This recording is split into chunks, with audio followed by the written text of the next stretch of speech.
As you probably know, and if you don't, you can look it up later and read what Paul Harvey used to call the rest of the story. But we know that this dialogue continues. And eventually the woman gets to a point of enlightenment to where she kind of recognizes that Jesus really is somebody special and that there's something going on here and that there's something that she needs to pay attention to. And she goes back to the town where she was from and she begins to tell people about Jesus. So I wanted us to just kind of look at this very opening section, though, because I think it has some relevance for what we're facing and what we're going through, and there are some points that I want us to consider when it comes to this particular story. Before we look at that story in particular, I wanted, though, to share a little something with you about some of our past experiences. If you've been around here for a while or been a part of the United Methodist tradition for a while, you know that United Methodist ministers itinerate. That is, that they move sometimes from church to church to church. You know, you can relax. I'm not moving, not going anywhere. But I have had several different churches in my past, different experiences. And one of those experiences, Heidi and I were in Aspen, Colorado for a number of years. And this story actually has nothing to do with the church in Aspen. It actually doesn't have anything to do with me. While we were there, Heidi had a job in the pharmacy in Aspen. Now, this was a pretty busy place because it was the only pharmacy in Aspen. It was the only pharmacy within a radius probably of 50 or 60 miles. And so it tended to be really a hopping place, if you know what I mean.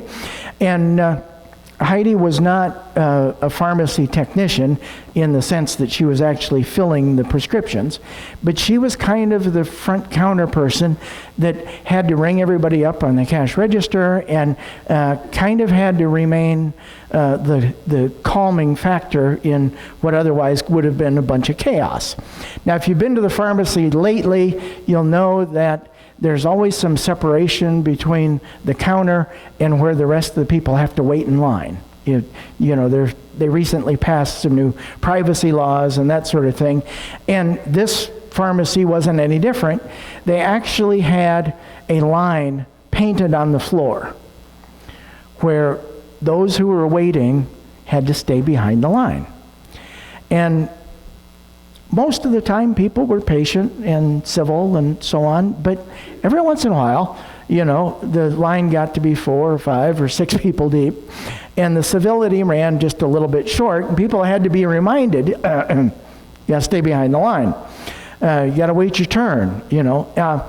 So this was the situation, but Aspen, of course, is a little bit of a unique environment.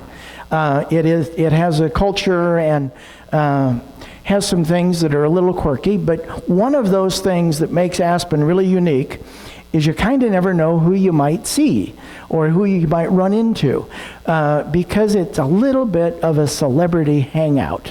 You know, people of stature like to go to Aspen to vacation or to be seen or whatever, and occasionally those celebrities make their way into the pharmacy. One day, Heidi was helping a customer, rang him up and sent him on their way. And the rest of the staff said, "Do you know who you just waited on?" And she was like, "No." And it turns out it was Robert Wagner and Jill St. John.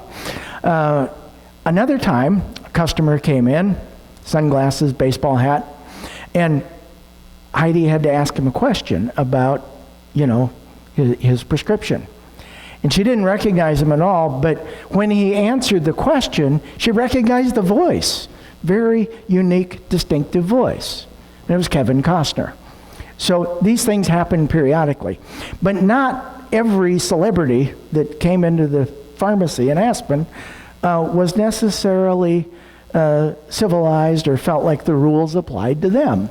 They didn't like so much having to stand behind the line and wait, you know, for the common folk to get out of their way before they could be waited on. You know, some of them had kind of, and I won't mention any names, but there were some that were in there that were that way. And celebrity or not, they had to be reminded that it was the law that you had to stay behind the line.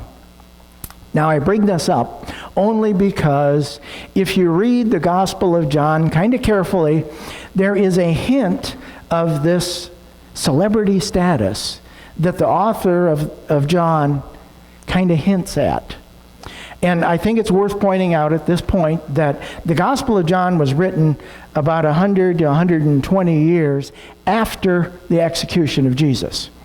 So Jesus had a chance to gain some notoriety. Jesus had become famous in a sense. You might say that he had ascended to celebrity status. That was a pun, y'all. Come on. Stay with me. Anyway, Jesus had ascended to this celebrity status, and the Gospel of John kind of hints at that. Because he has Jesus say, if you really knew who it was that was asking, you'd be asking me for a drink rather than the other way around. And so the story unfolds. So let's take a look at this conversation, just the very, very first part of this conversation that takes place here. First of all, the Samaritan woman says to Jesus after he asks her for a drink, he said, "How is it that you, a Jew, ask a drink of me, a woman of Samaria?" Now there are at least two glaring things wrong with this whole picture. Number one, the woman was alone, and in that day and in that culture and in that historical context, you did not speak to a woman who was alone. Even if you knew her, you didn't speak to her, let alone a complete stranger. But we also know that Jesus also was alone because all of the disciples had gone into the city to buy food. So here you have a stranger male talking to a single, alone female, and that is like taboo. You don't ever do that. But beyond that gender gap that was taking place there, you had this race relation going on because Jesus was Jewish and the woman was Samaritan, and Jews and Samaritans were miles apart. And you did not speak to the other nationality. You didn't even show them any hospitality. I don't think that there was any hostility necessarily, but it was just kind of an apart and separate view. So the woman could have said to Jesus, "Hey, you're not even supposed to be talking to me, first of all." But there were two items here, and she just chose one. She says, "Okay, so how is it that you, a Jew, are asking a drink of me, a woman of Samaria?" In other words, she was saying, "Hey, buddy, back off. Stay behind the line. Okay? Stay behind the line. Because you're crossing a line by talking to me." And so Jesus decides, well, I'm going to play the celebrity card a little bit. Okay? And Jesus responds, he said, if you knew who it was that was asking, you'd be asking me for a drink. Well, that didn't work very well because the woman responds, again, with a level of cynicism or sarcasm. She said, "You know what? You don't have a bucket. You don't have a rope. You have no way of getting water out of this well. How is it, the well is very deep. Where do you think you're going to get any living water? Just exactly how are you going to do this?" So Jesus changes tack a little bit. He said, well, the celebrity status thing didn't work very well. I'm going to try to get her attention some other way. Well, the woman went on and she said, "Are you greater than our ancestor Jacob, who gave us this well, and his sons and his flocks," and so on. But Jesus then responds by saying, "Listen what I can do for you. Here's what's in it for you," thinking he might pique the woman's interest. He said, "I would give you living water, and you will never be thirsty again. The water I give you will lead to eternal life." Now, it's worth mentioning that if you read this story in the original Greek, the term living water has multiple layers of meaning. And one of those meanings is it defines like a spring. It defines running water. Not like a huge river like the Snake or the Clearwater, but rather this bubbling up from the earth, and this running water is sometimes described as living water. And living water that came from a spring was considered superior over well water, or water that was stored in a cistern or something like that. And so the woman hears living water, and she's intrigued with this idea that you'll never be thirsty again. And maybe the best thing about living water, or about running water, if you want to think of it in that way, is if you happen to live close to running water, the water comes to you, and you don't have to go and fetch it. You don't have to drag containers out to the edge of town and fill them up, and they're heavy, and you carry them back. And so the woman responds, "Give me this water so that I won't be thirsty or have to keep coming here to draw water. Give it to me so I can not have this trouble." Now, this is where I just stop the conversation. As I mentioned, the conversation continues. And Jesus and the woman continue in dialogue for quite some time. And the woman eventually gets to a point where she has a glimmer of understanding about who Jesus is and what this transformative power that he's trying to communicate to her is all about. But in those few opening lines, there are a number of points that I think it is essential for us to think about, essential for us to consider, at least. Number one is, if you went by convention, if you adhered to tradition, if you stuck to conventional wisdom, the conversation shouldn't have ever happened in the first place. In other words, Jesus had no business talking to this woman. You don't talk to women who are alone, number one. She was a Samaritan, number two. It's like this conversation shouldn't have lasted more than 15 or 20 seconds, and it was over. So we have a precedent here of Jesus saying that sometimes we need to take tradition, we need to take conventional wisdom, and we need to allow some flexibility. We need to be able to bend that a little bit in order to bring enlightenment and understanding to someone who deserves that. The second thing is that celebrity status doesn't matter. Whoever you are, if you're in the pharmacy in Aspen, you have to stand behind the line. Okay?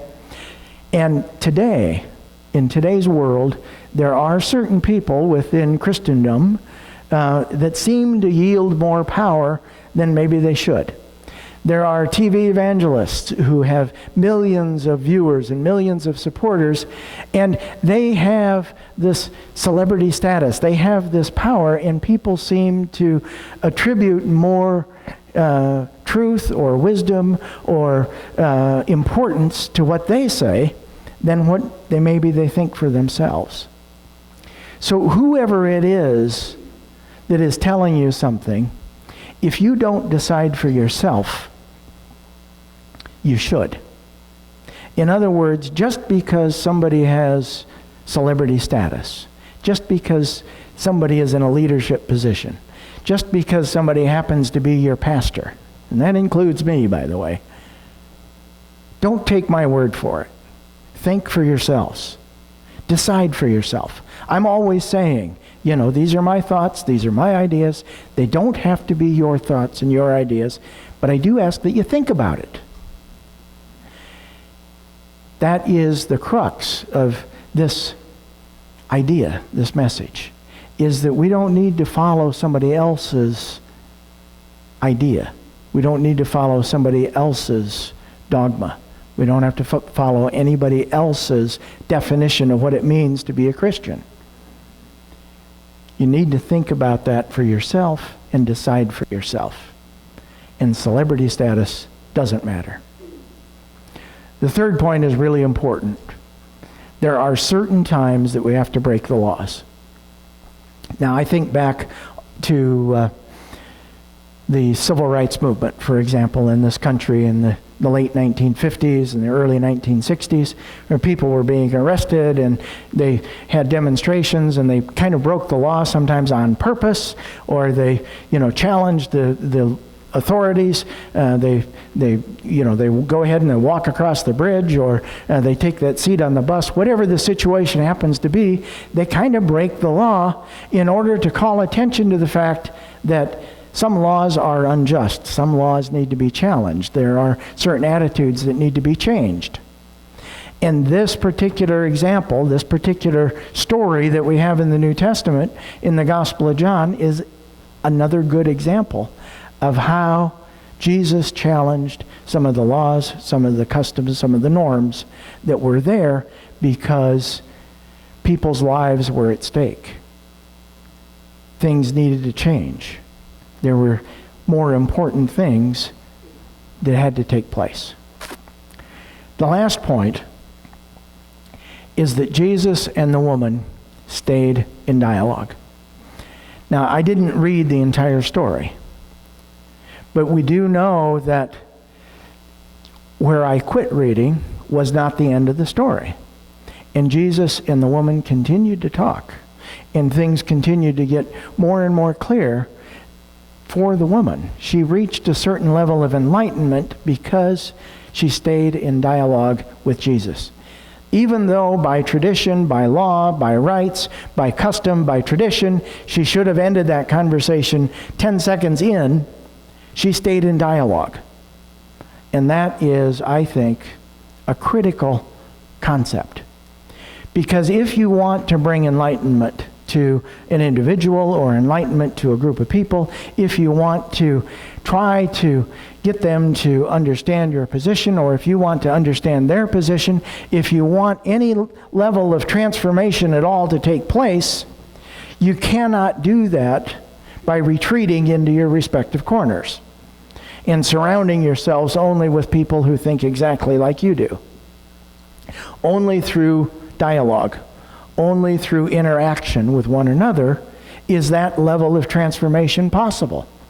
And so the idea that the woman and Jesus stayed in dialogue is really important, and it sets up a precedent for us that I think we need to consider, we need to pay attention to.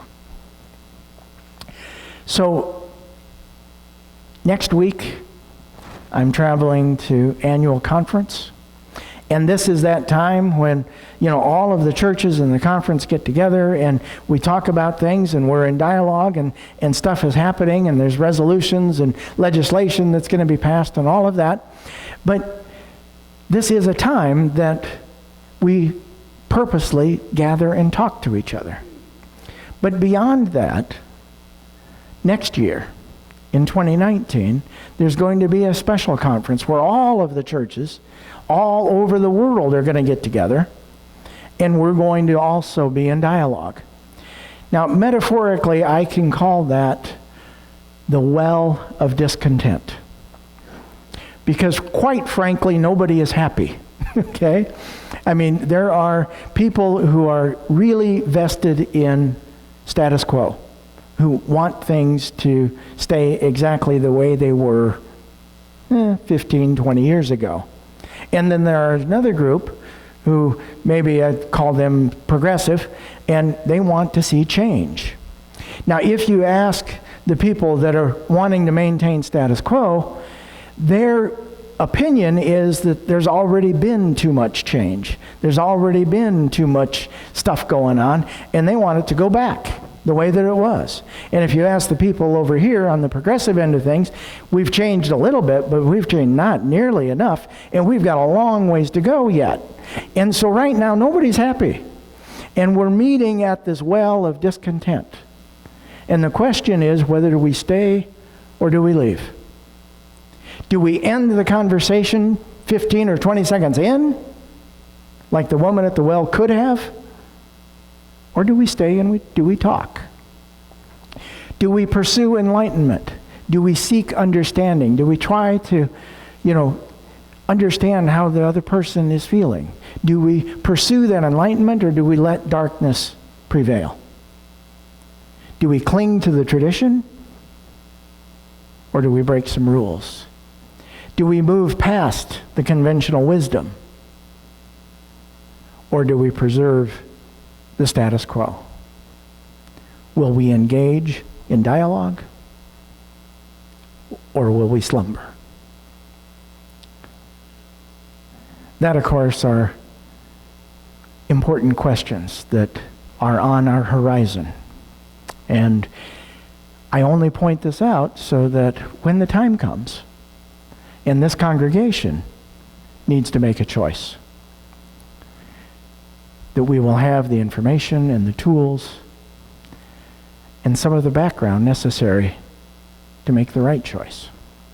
And that, of course, is food for thought. So go in peace. Amen.